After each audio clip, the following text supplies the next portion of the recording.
Halos isang buwan ka nang naiisip.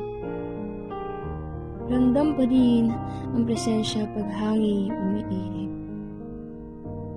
Alaala mo'y palaging nais mo sa gilid.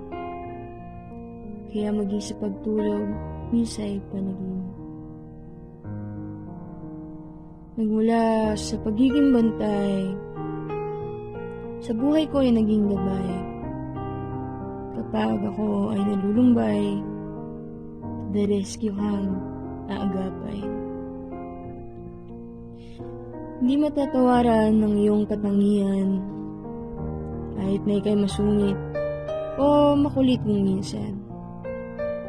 Pagmamahal mo'y laging nararamdaman, lalo na kapag kailangan ko ng isang kaibigan. Tanda ko pa kapag ako'y umuwi, ikaw ay agad na sa akin ay tatabi.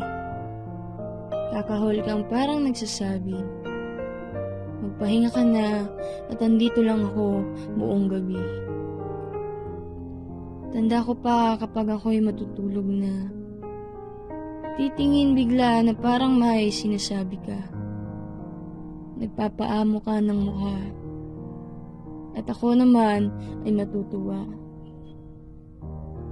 Kapag naman ako'y nalulungkot, tinitingnan mo ang mukha kong nakabusangot.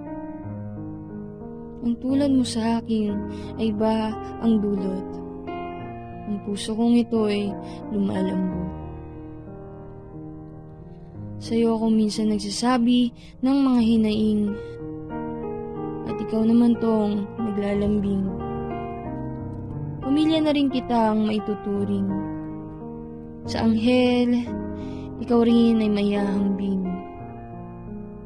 Marahil ay parang higit ka pa sa tao, dahil ang araw-araw ko ay laging binubuo. Ang pag-aalaga sa iyo ay sinusuklian mo ng paggabay at pagmamahal sa taong kagaya ko. Ngunit, buhay mo'y may hangganan. Sa paligid ko ay nagkaroon ng kalungkutan. Sa araw na sa piling ko'y kailangan ng lumisan.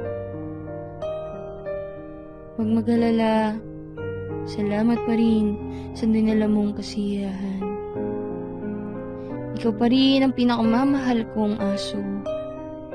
Nawa ay masaya ka riyan sa paraiso.